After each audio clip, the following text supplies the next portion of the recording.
Please welcome Victoria Colesnic and Natalia Sergheev. Hi, I am Victoria Colesnic. And I am Natalia Sergheev.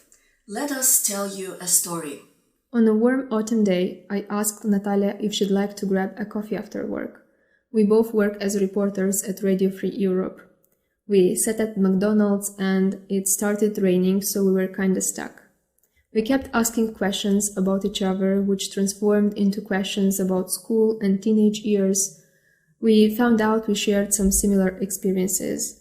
Our crushes didn't want anything to do with us, and we both were really into books.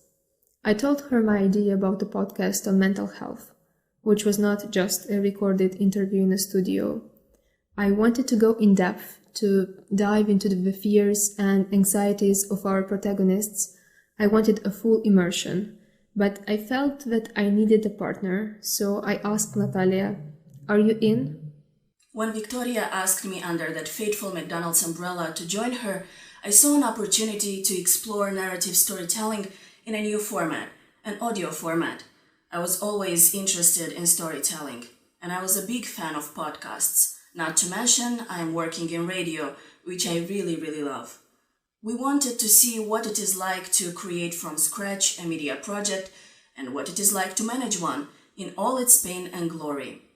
We were curious what it would be like to produce a storytelling podcast where we get to know the lives of our interviewees, spend hours talking in the kitchen, and witness their mundane moments, like when they're changing their kids' diapers or cooking dinner.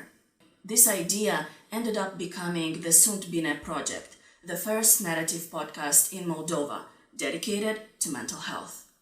Over the years, I met many people who told me, on and off the record, about their emotional struggles.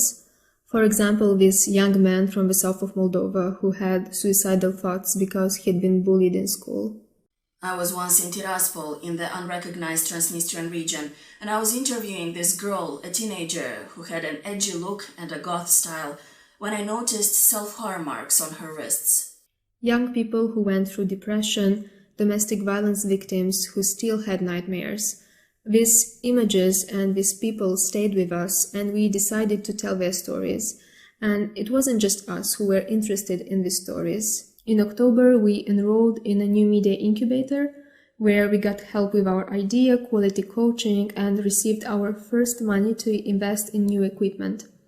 We also got a lot of support. Random people started sharing their personal stories with us and telling us about their inner struggles, which left us humbled and assured that we are on the right path. This is what storytelling does. It breeds stories. The more you speak about your personal experiences, the more people feel empowered to speak about them too. Our first episode was about Polina, a young mother who struggled with postpartum depression.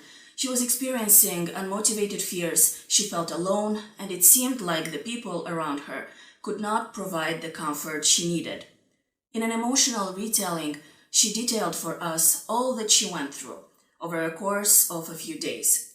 After we published the episode, her story prompted an outpouring of similar experiences from other women. A few mothers from Romania shared their own stories that were almost identical to Polina's situation. It showed us that the struggles are universal, regardless of the country you're from. But why do humans tell stories? Because we are made of stories, and this is what we leave behind. We learned that while researching Irina's story. Irina is a Moldovan professor in the US, and her mother has Alzheimer's. She visits her in Chișinău several times a year and finds her mom in a worse state every time. As you may know, Alzheimer's implies progressive memory loss. Irina feels that she is no longer the child in this relationship and that the roles have been reversed. Now she's on the way to become the sole keeper of her mother's past. We need to be better prepared for our role as storytellers. Remember your last conversation with friends? I bet it implied a story. Personal stories and gossip make up to 65% of our conversations. Folklore is nothing more than passing down beliefs and memories of previous generations. This tradition must go on. This is the way we derive meaning from this world. Talk to your parents about their childhoods, about their dreams when they were young, about their first kiss and their most embarrassing moments. These stories are everything we leave behind. This is how we are remembered. This is the way we connect. To each other and sometimes to ourselves, like in the case of Ekaterina. Ekaterina is the protagonist of our second episode, who was diagnosed with burnout, depression, and borderline disorder. When she received the diagnosis, it was as if somebody dropped a huge stone in her arms, she said. She felt like she could not carry it alone and that she needed help. She started an online diary on Instagram in order to make sense of her story and share it with the world, and this is how we found her. Ekaterina told us that she had an unhappy childhood, an emotionally abusive father, and family members who struggled with addiction. After her father died, she had mixed feelings. Her resentment turned into a cocktail of pity, compassion, and regret. She sought help and she received it. She is going through therapy and is taking her medication, so she is fine now. During our conversations, she was speaking in a calm voice, a composed manner. She was telling about gut-wrenching experiences with a stoic attitude. We were so impressed. It took us a while to understand, after this episode, that the act of storytelling is healing not only for listeners, but also for the speaker. It was a perfect reminder that vulnerability is not weakness, it is the ultimate show of strength. Ekaterina's story will be released right after the conference. It will be available on all major podcasting platforms under the name Sunt Bine podcast. We launched the podcast in April during the first weeks of quarantine in Moldova. The pandemics ruined our plans and put in danger our process. The core of our interview process is establishing a strong trust with our protagonists by meeting them in person, spending time with them, talking with them for hours on end. We were left with a question: how do we establish a connection when we need to self-isolate? It was clear for us that there was no possibility of an in-person meeting, so we found a workaround. Just like many journalists around the world, we conducted interviews online in a group during video conferencing. We asked Ekaterina to detail in a document the routine of her day. When she woke up, what was the first thing she thought about? What she had for breakfast? This helped us visualize scenes of her everyday life and capture small moments that she might have not considered interesting and would have been lost during a more traditional interview. Because in storytelling, there is no such thing as an insignificant detail. We also needed audio, a lot of audio. We needed to feel the space of her room, to hear the conversations at the dinner table, to see the view from her window. And it was a challenge. We asked Ekaterina to record these audio bits for us. This way, she got to decide what she was willing to share with the world. She took control of her own narrative. Because of this limitation, we took a particularly deep dive into social media. This helped us witness some key moments in her past and see her raw reaction to them. All these tools helped us establish a connection without us being physically there. We were seeing Ekaterina's world through her eyes. We were both time-traveling and teleporting, all while staying in our pajamas. Ekaterina's episode was recorded under blankets with little or no air to breathe, or under clothing racks with cats messing around. We were not together anymore with Victoria, physically at least, just like right now, but it was all worth it in the end. If there's one thing to take away from this, it's that innovators and content creators have to prioritize connection with their audiences, and you can employ some of the storytelling techniques we use in our reporting. Every story has a hero, and every hero has a story. Start thinking of others as protagonists of a larger narrative. Ask questions, a lot of questions, find out what worries them the most, what matters to them, what they are afraid of. And it's not a story if nothing happens. Every hero goes through a struggle, or they have to be motivated by something so strong they need to take some sort of action.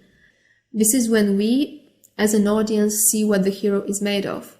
What are their strengths and weaknesses? How do they react to what's happening? And of course, all the stories have a resolution. Remember the fairy tales your mother used to read you before sleep? They always ended with the protagonist learning something about the world or about themselves. Ask yourself how your hero changed during this journey. Even our brains love a good story. Stories are remembered up to 22 times more than facts alone, according to a Stanford professor. A story puts your mind to work. Metaphors like the singer had a velvet voice and he had leathery hands roused the sensory cortex. Sentences like John grasped the object and Pablo picked the ball revealed activity in the motor cortex, which coordinates the body's movements. In his study about the effect of the narratives, neuroeconomist Paul Zak researched why inspiring stories make us react. In a series of tests using videos, his lab discovered that compelling narratives cause oxytocin release, a hormone associated with empathy and trust. His research indicates that our brains produce the stress hormone cortisol during the tense moments in a story, which allows us to focus, while the uplifting moments release oxytocin, the chemical that promotes connection and empathy. Good stories have the power to affect our attitudes, beliefs, and behaviors.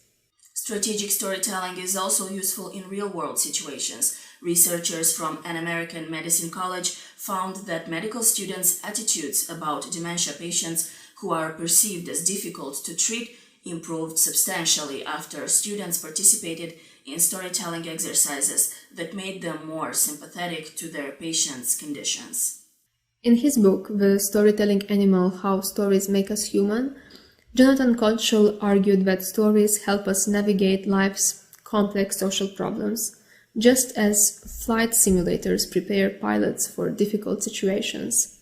Storytelling has evolved, like other behaviors, to ensure our survival.